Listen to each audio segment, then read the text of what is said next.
আল্লাহ সুবহানাহু ওয়া তাআলা বলতেছেন, হে ইবলিস, তুমি কেন সিজদা করো নাই? তোমাকে কে মানা করেছে?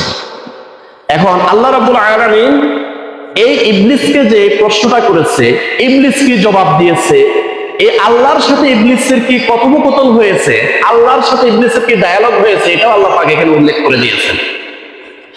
আল্লাহ রাব্বুল আলামিন বলেন, ওয়ালা ইয়া ইবলিসু মা মানাআকা তাসজুদা লিমা খালাকতু বিয়াদাইয়া আস্তাকবারতা আম কুনতা মিনাল আলিম। সূরা সদ আয়াত নাম্বার 75। আল্লাহ রাব্বুল আলামিন ইবলিসকে বলল, ওয়ালা ইয়া ইবলিসু, ও ইবলিস, মা মানাআকা আন তাসজুদা, তোমাকে কিসে নিষেধ করেছে আদম আলাইহিস সালাতু ওয়াস সালামকে সিজদা করার জন্য?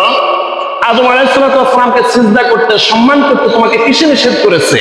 লিমা খলাকতু বিয়াদাইয়া, যে আদম আলাইহিস সালাতু ওয়াস সালামকে আমার নিজ কুদরতি হাতে সৃষ্টি করেছে। সুবহানাল্লাহ। আস্তাকবারতা, এই তুমি তো অহংকারী করেছো। তুমি কেন অহংকারী করেছো? আস্তাকবারতা, তুমি তো অহংকারী করেছো। আম কুনতা মিনাল আলিম, তুমি নিজেকে অনেক বড় মনে করেছো, তুমি অহংকারী করেছো। কেন আদম আলাইহিস সালামকে তুমি সম্মান করো নাই? ইলম যার সম্মান তার, জ্ঞান যার সম্মান তার, কিন্তু এই জ্ঞানী ব্যক্তিকে, এই ইলমধারী ব্যক্তিকে তুমি কেন সম্মান করো না? বলো।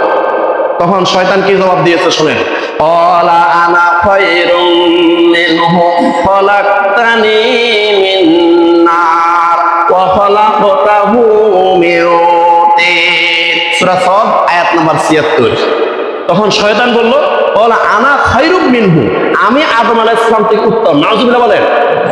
আপনাকে বড় বলে বড় সে নয়, লোকে যারে বড় বলে বড় সে হয় না। শয়তানের কাজ নিজেকে বড় মনে করা, নিজেকে উত্তম মনে করা, এটা ইবলিসের কাজ।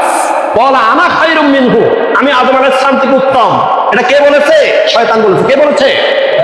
শয়তান বলেছে। আনা খায়রুম মিনহু খলাকতানি মিন নার, আমাকে আগুন দিয়ে আপনি সৃষ্টি করেছেন। ও খলাকতাহু মিন তিন, আদম আলাইহিস সালামকে মাটি দিয়ে সৃষ্টি করেছেন। শয়তানের যুক্তিটা আসলে ঠিক হয় নাই। আগুন হলো সংহারক, সব কিছু ধ্বংস করে দেয়, নিঃশেষ করে দেয়, জ্বালিয়ে পুড়িয়ে ছাই বানিয়ে দেয়। আর মাটি হলো উদ্ভাবক, মাটি হলো উৎপাদনশীল, এটা তৈরি করে, এটা বানায়, নতুন নতুন গাছ সৃষ্টি করে। সুবহানাল্লাহ করেন না? শয়তানের যুক্তিটা আসলে কিন্তু সঠিক হয় নাই, কিন্তু তার উদ্দেশ্য ছিল অহংকারী করা, সে অহংকারী করেছে। তখন আল্লাহ রাব্বুল আলামিন বললেন, ক্বালা ফাখরুজ মিনহা ফাইন্নাকা রাজীম ওয়া ইন্না আলাইকা লা'নাতি ইলা ইয়াউমিদ্দিন। সূরা সদ আয়াত 77-78। এবার আল্লাহ রাব্বুল আলামিন বলেন, ক্বালা ফাখরুজ মিনহা ফাইন্নাকা রাজীম, যাও জান্নাত থেকে বের হয়ে যাও, এই জান্নাতে থাকার তোমার আর কোনো অধিকার নাই। ফাইন্নাকা রাজীম, তুমি বিতাড়িত হয়ে গেছো। ওয়া ইন্না আলাইকা লা'নাতি ইলা ইয়াউমিদ্দিন, কিয়ামত পর্যন্ত আমার লানত, আমার আযাব ও গজব তোমার উপরে শুধু পতিত হইতে থাকবে। এখন শয়তান বলতেছে, ক্বালা রাব্বি ফাআউযিরনি ইলা ইয়াউমি ইউবআসুন। সূরা সদ আয়াত নম্বর 79। এবার শয়তান বলতেছে, আল্লাহ, লক্ষ লক্ষ বছর ধরে আপনার ইবাদত করেছি, এই ইবাদতের বিনিময়ে কিয়ামত পর্যন্ত আমার হায়াত বাড়িয়ে দেন। আল্লাহ পাক তখন কি বললেন শুনেন, ওয়ালা ফাইন্নাকা মিনাল মুনজারিন ইলা ইয়াউমিল ওয়াকতিল মা'লুম। সূরা সদ আয়াত 80-81। আল্লাহ রাব্বুল আলামিন তখন বললেন, ওয়ালা ফাইন্নাকা মিনাল মুনজারিন, তোমার আবেদন মঞ্জুর করা হলো, ইলা ইয়াউমিল ওয়াকতিল মা'লুম, একদম কিয়ামত পর্যন্ত আমি আল্লাহ তোমাকে হায়াত বাড়িয়ে দিলাম। এবার শয়তান প্রতিজ্ঞা করেছে, প্রতিজ্ঞাটা শুনেন, ক্বালা ফাবি'iজ্জাতিকা লাউগবিয়ান্নাহুম আজমাঈন ইল্লা ইবাদাকা মিনহুমুল মুখলাসিন। সূরা সদ আয়াত 82-83।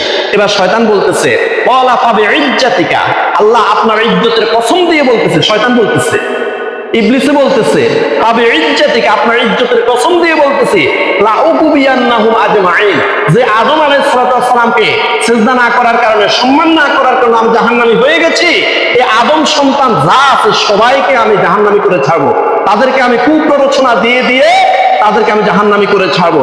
ইল্লা ইবাদাকা মিনহুমুল মুখলাসিন, তবে শুধুমাত্র আপনার রেজামন্দির জন্য যারা নামাজ পড়ে, শুধুমাত্র আল্লাহ আপনাকে খুশি করার জন্য যারা রোজা রাখে, আপনাকে খুশি করার জন্য যারা ইবাদত করে, এদেরকে আমি ক্ষতগ্রস্ত করতে পারবো না। সুবহানাল্লাহ।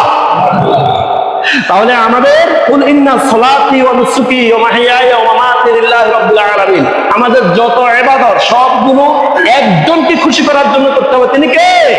তাহলে শয়তান আমাদেরকে খারাপ মতে নিতে পারবে না। শয়তান নিজেই বলছে ইল্লা ইবাদাকা মিনহুমুল মুখলাসিন, আল্লাহ আপনাকে খুশি করার জন্য শুধু যারা ইবাদত করে তাদেরকে আমি ক্ষতগ্রস্ত করতে পারবো না।